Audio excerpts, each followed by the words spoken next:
Welcome to Webisode number 3. Today we're talking about my beloved Dracula, and I know some of you will be very excited to be reading Dracula. It's one of the great all-time Gothic novels. And the first section that we're discussing today is a doozy.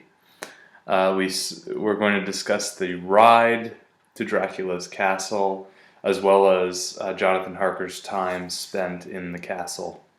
So basically, from the beginning until the time that Harker finally does manage to escape the castle and Dracula is on his way to London, that span of time is what we're covering today. So if you haven't read that yet, please read it before you watch this. So take a little break to go read if you haven't done it.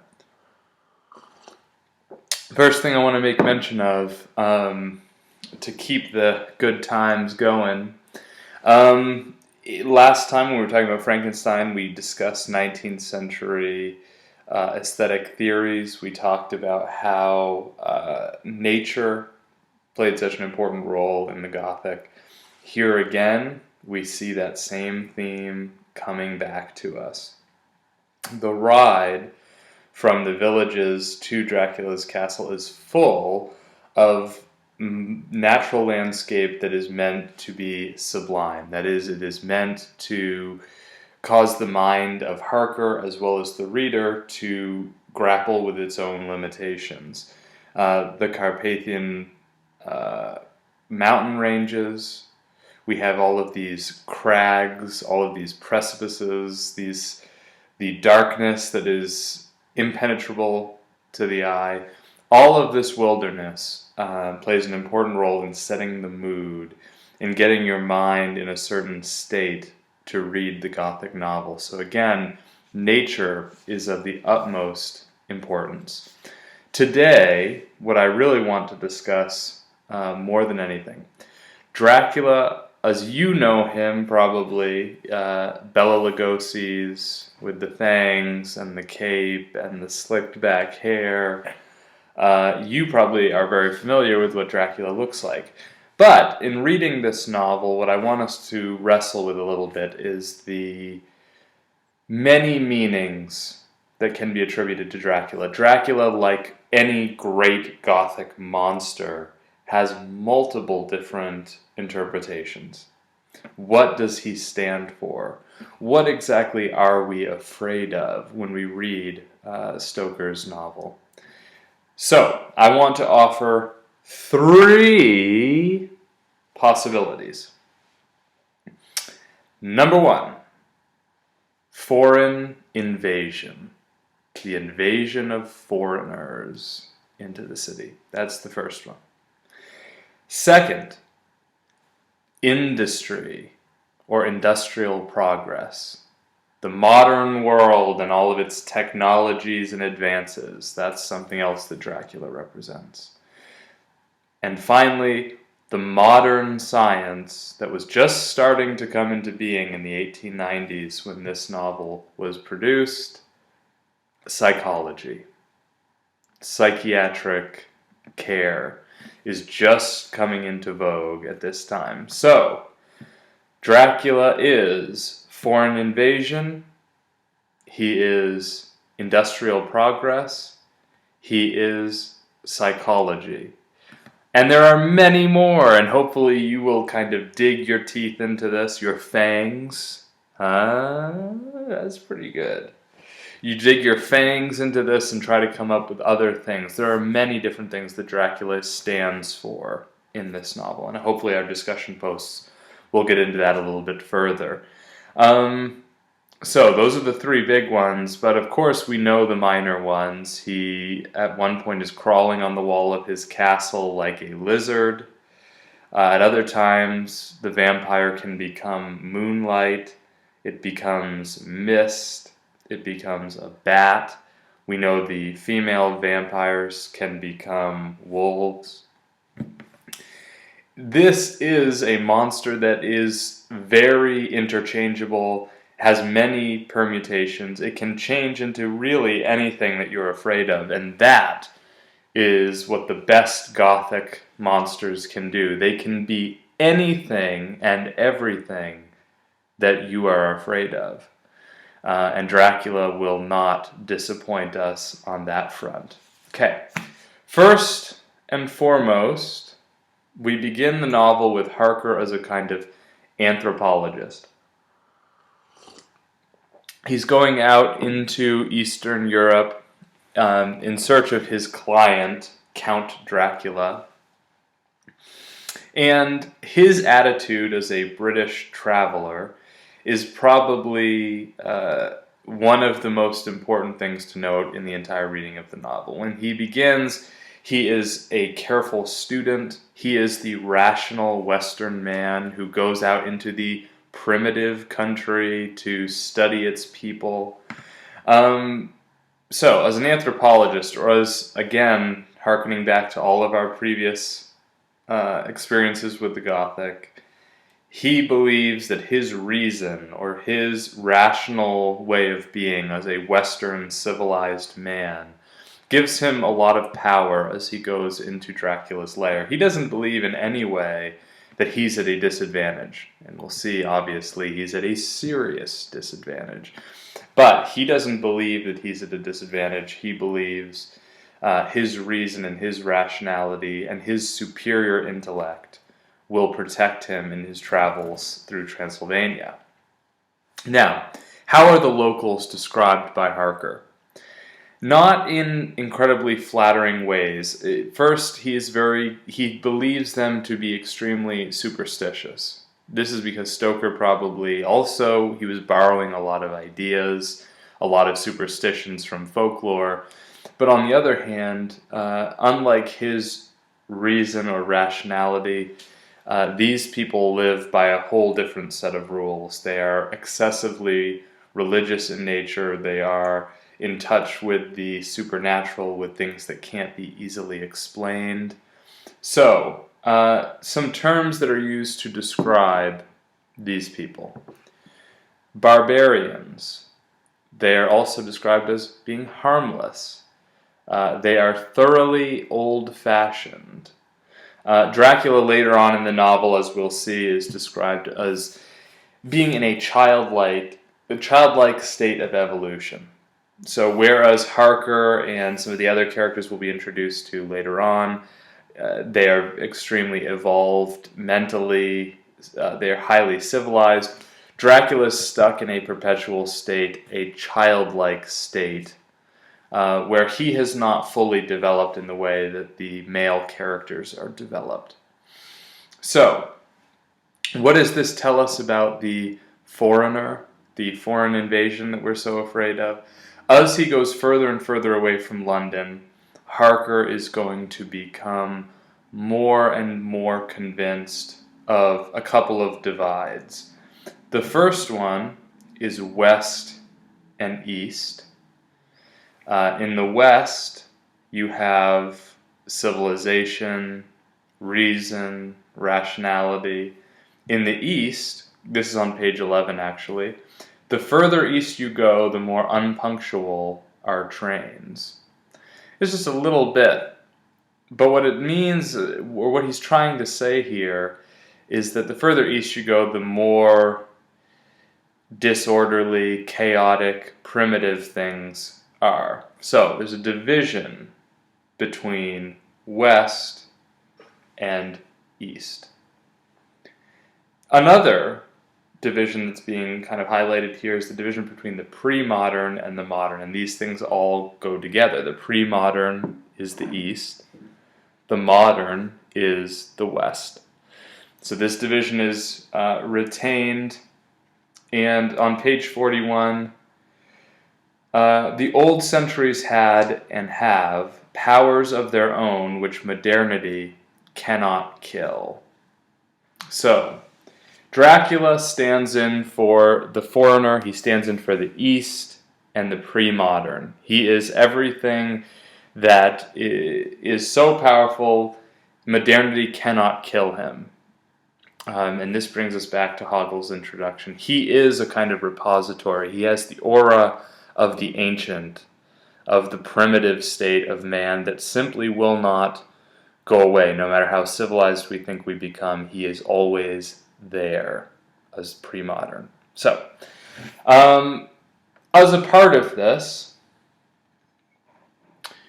it becomes increasingly clear that there's a division between the country and the city. He's in very rural areas here. Dracula's domain is extremely wild. And the place that he comes from, and the place to which he will return, is London.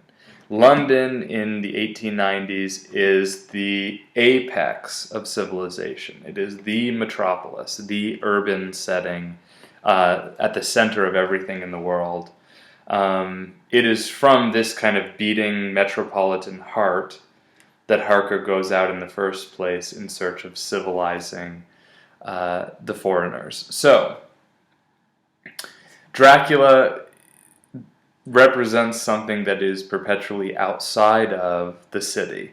The rural has a kind of potency, a vibrancy, a real sense of power over city dwellers who've become a little bit lazy, pampered, over-civilized in a very negative sense of the term. Dracula himself says on page 24, "You dwellers in the city cannot enter into the feelings of the hunter." So, over-civilized, dandy city gentlemen have no chance with the pre-modern Eastern Dracula who thrives and lives as a wild man in the midst of the wilderness. Alright, now, what happens when the foreigner comes to the city? That's the question. The question is, when Dracula, as his intention is, he is going to be moving to London. Our anxieties, or the anxieties of Stoker's time, is what happens when these creatures, these outliers, move to the city. What do they bring with them? How do we control the foreigners who come to live in the metropolis? This is a big question in London because you have such an influx of people. How do you keep order? How does it not devolve into a state of chaos itself? That's a big concern for Stoker, and it comes through here in the novel. On page 26. And this is in reference to Dracula himself saying this. "Through them I have come to know your great England, and to know her is to love her. I long to go through the crowded streets of your mighty London, to be in the midst of the whirl and rush of humanity, to share its life, its change, its death, and all that makes it what it is." And then further on, "I am content if I am like the rest, so that no man stops if he sees me, or pause in his speaking if he hear my words, to say, 'Ha ha, a stranger.'" Here's the anxiety. Dracula's going to come to the metropolis, and he is going to be faceless. He is going to be the stranger that blends in. No one will say, "Hey, look, a stranger, we should be aware of him, we should be nervous about him." He's going to look just like everybody else, and so there will be no defense against his attack when it comes. He is going to blend in. This is the anxiety of the city of London. The infiltration. If London is the beating heart at the center of the Western world, the fear is that through the veins, to use more kind of vampire imagery, Dracula can infiltrate the very lifeblood of this and poison it and destroy it. And he'll do it by blending in and looking just like anybody else. These concerns are still with us today. I hope you can see that. Hopefully you can draw out some connections. Whenever we are talking about terrorism, or when we're talking about the Boston bombings that occurred, the fear is that how did we not recognize this foreign terrorist element certainly in a post 9/11 world, this is something that is always at the forefront in the Western society. So that's something that we need to be seeing some vital connections here between the 1890s Gothic and our state of being today. And finally, on foreign invasion, there are two characters that play an important part here in understanding Dracula. Dracula kind of is a blending of multiple ideas, but also a blending of multiple characters. When we talk about the foreigner, the first literal reference is Attila the Hun, who you'll be familiar with, and his hordes of primitive, beastly soldiers that conquered much of the world during his day. So we know that Dracula has running through his veins the blood of, quote, a conquering race, and that's on page 34.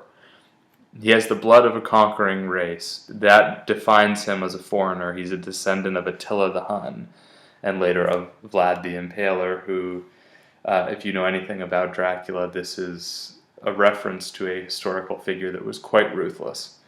Now, the second one is one of Stoker's close and personal friends, and someone who is extremely popular in literary circles at this time. That's Oscar Wilde. Oscar Wilde is going to be arrested during this time period, thrown into jail for 2 years for conducting homosexual activities. So he is going to be ostracized as a foreigner. He's going to be made monstrous in the public imagination. So in a lot of ways, people have tried to connect the figure of Stoker's friend, Oscar Wilde, to the figure of Dracula. Both are foreigners who invade the city, lurk in the shadows, conduct nefarious kinds of deeds. And so some people have said that is the kind of stereotype that's being created by Stoker. He's playing on those very fears that led to the imprisonment of his friend. So, with that being said, let's move on to the second, industrial progress. Karl Marx, the famous author of many different treatises on economic issues, you'll all be familiar with Karl Marx, uses the image of the vampire to describe Victorian industrialism. This is the process of business and profit. These things are draining the lifeblood of the human race. He's going to liken it to a vampire. So it's not a stretch in any way to see how Stoker makes Dracula not only in typical Gothic fashion, he's not only a representation of everything that is before industry, he also represents everything that is industry. He is the figure at the center of this whole industrial complex that is coming into being. Let's page 36.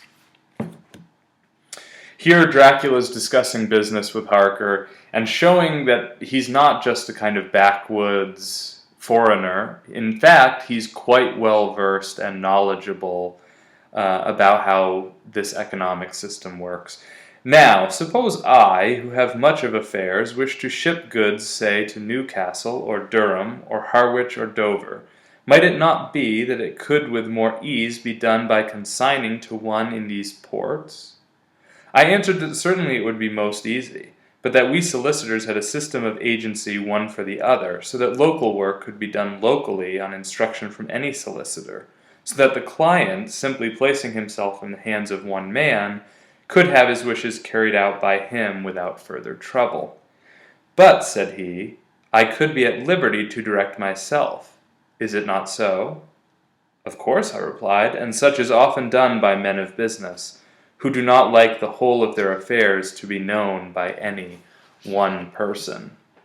So, Dracula is going to, and we'll see, look for signs of this as you move more and more into the remaining pieces of the novel, but look for him as being emblematic of how industry is ravaging the countryside. Victorian industry is very, very It's two things. It is bringing lots of positive changes, but it is also bringing a lot of negative changes. Work conditions are terrible. Economic conditions are not good for many of the people. So, look for the vampire to also be a symbol of that change. But people feel stuck, people feel disempowered at the hands of this industrial monster. Think about the scene in which Dracula is at the door and the wolves are trying to get in. And this is, I mean, when the wolves are at the door, that means poverty. And the wolves are at the door and they're trying to get in, and Dracula's the only thing standing between the wolves and Harker. And essentially, the attitude at that point of Harker is the two evils here. Dracula both is what is ruining me. It is my greatest threat.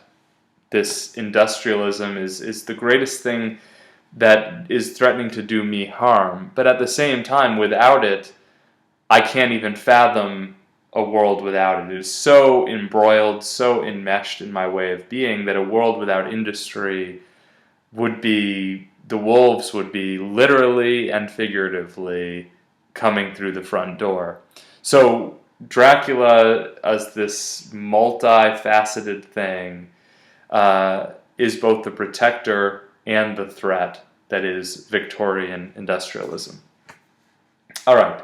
Finally, when we talk about the science of psychology, you'll know immediately who I'm referring to, Dr. Seward. And our good friend, Renfield, who has been gathering spiders and flies to eat them. Everybody's favorite pastime. Who doesn't like to have a good fly every now and again when you're hungry, a little snack? Renfield is a strange character, and he's going to continue to play an important part here. But when we're first introduced to Seward, notice how the description of Seward himself is so much like the description of Dracula. So psychology is already interlinked. Lucy's going to say, "What a wonderful power he must have over his patients," as if trying to read one's thoughts. This is on page 57. What a wonderful power he must have over his patients. Dracula described in the same way, and Dracula also has the power to control or see into other people's thoughts, as we will learn as the novel goes on. Dracula has incredible powers over the mental state of his victims. So, that is something that we need to pay particular attention to. I'm going to read page 71, a brief excerpt, and I want you to pay attention to how Renfield becomes or slips into the description of Seward. 11 p.m. I gave Renfield a strong opiate tonight, enough to make even him sleep, and took away his pocketbook to look at it. The thought that has been buzzing about my brain lately is complete, and the theory proved. My homicidal maniac is of a peculiar kind. I shall have to invent a new classification of him and call him zoophagous, life-eating maniac. What he desires is to absorb as many lives as he can, and he has laid himself out to achieve it in a cumulative way. He gave many flies to one spider and many spiders to one bird, and then wanted a cat to eat the many birds. What would have been his later steps? It would almost be worthwhile to complete the experiment. It might be done if there were only a sufficient cause. Men sneered at vivisection, and yet look at its results today. Why not advance science in its most difficult and vital aspect, the knowledge of the brain? Had I even the secret of one such mind? Did I hold the key to the fancy of even one lunatic? I might advance my own branch of science to a pitch, compared with which Burton Sanderson's physiology or Ferrier's brain knowledge would be as nothing. If only there were a sufficient cause! I must not think too much of this, or I may be tempted. So, hopefully you noticed when I was reading that and when you were reading on page 71 how alike Renfield and Seward are. They are not different creatures, really. Here they have deep similarities to one another. On one hand, Renfield desires to gain the life force from these creatures, and he's interested in kind of the accumulation of this, the sucking of the blood of these different creatures. Seward uses exactly the same logic on Renfield. He is going to use his powers to understand, to get inside of his brain, literally inside of his brain, and drain away his life forces to further bolster the knowledge of science, to further bolster his own reputation. So, psychology, psychiatric care, and study of the brain is very much like a vampire, is doing the exact same thing that Dracula will later do. So again, Dracula represents all of these modern things. Well, at the same time, we've seen he represents everything that is not modern, too. A very, very chameleon-like monster for us to address. And finally, the last point I want to make, hopefully you were intrigued and interested by the 3 female vampires. This, I think, is important because, again, we're seeing an example of the Gothic oscillation. We're getting at the heart of why would someone pick up Dracula to read something so horrifying, so unnerving? What's the pleasure here? Why would you do this? Why are you taking a class reading novels like this, which are just meant to scare you and make it hard for you to go to sleep? The answer, I hope, comes, actually, Harker himself articulates it. Towards these 3 female vampires, he feels, quote, some longing and at the same time some deadly fear. This is on page 42. Some longing and at the same time some deadly fear. The longing is this plunge into the animal state. He wants to unleash his uncivilized self and just be like Dracula and just engage with these 3 women, and they get all these animalistic desires going in him. But at the same moment, he is deadly afraid of what this means. To lose the civilized portion of the self and to simply let it go and become an animal, transform into a bat, transform into wilderness itself in the mist. He's afraid that that is going to lead to chaos, disarray, and an ungodly state of being, and this will become ever more important as we go on. The vampires represent something far different from a Christian or morally upstanding kind of perspective that the other characters will try to hang on to at the face of this vampiric takeover. All right. Hopefully you love the beginning of this novel as much as I do. I get very excited every time I read it. It's wonderful. It's tremendous. And the rest of the novel will not disappoint. It is equally fascinating. So, I'll talk to you next time about the last bits of Dracula.